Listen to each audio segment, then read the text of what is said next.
상호작용 효과를 검증하기 위해서 이원 분산 분석, 투웨이 아노바를 진행해 보도록 하겠습니다. 이원 분산 분석은 독립 변수가 두 개일 때 집단 간 종속 변수의 차이를 비교하기 위해 사용하는 분석 방법입니다.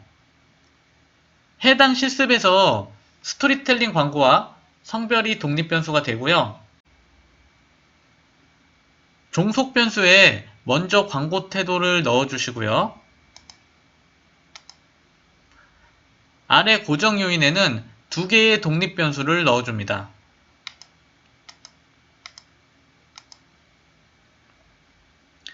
이후 도표를 클릭하셔서 수평축 변수에는 광고 유형을 넣어주시고요. 선구분 변수에는 성별을 넣어줍니다. 이후에 아래에 추가 버튼을 클릭하시고 다시 아래에 계속 버튼을 클릭합니다. 이번에는 옵션 버튼을 클릭하셔서 기술 통계량 체크해 주시고요. 아래 효과 크기 추정값도 체크해 줍니다. 이후 계속 버튼을 클릭하신 다음에 확인 버튼을 클릭해서 분석을 진행하면 됩니다.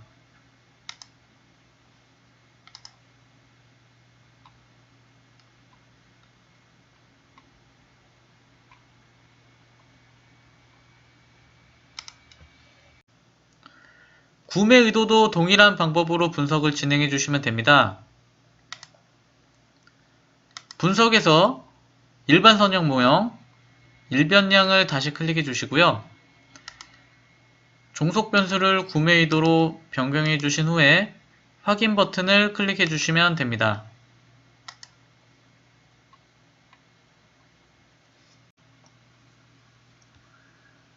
분석 결과를 간단히 살펴보겠습니다. 독립표본 t테스트에서도 말씀드렸지만 먼저 유의 확률을 확인해야 된다고 말씀을 드렸죠. 투웨이 아노바의 경우 상호작용 효과에 대한 유의 확률을 확인해주면 되는데요. 투웨이 아노바의 경우 주효과와 상호작용 효과를 동시에 확인할 수 있습니다.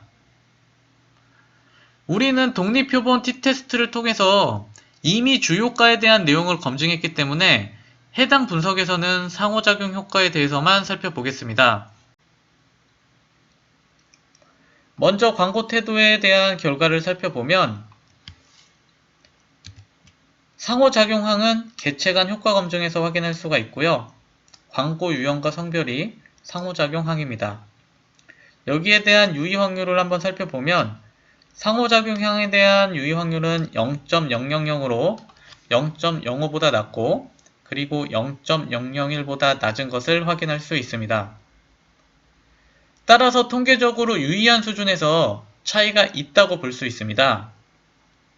즉, 스토리텔링 광고와 성별은 통계적으로 유의한 수준에서 상호작용 효과가 있다라고 설명할 수가 있습니다.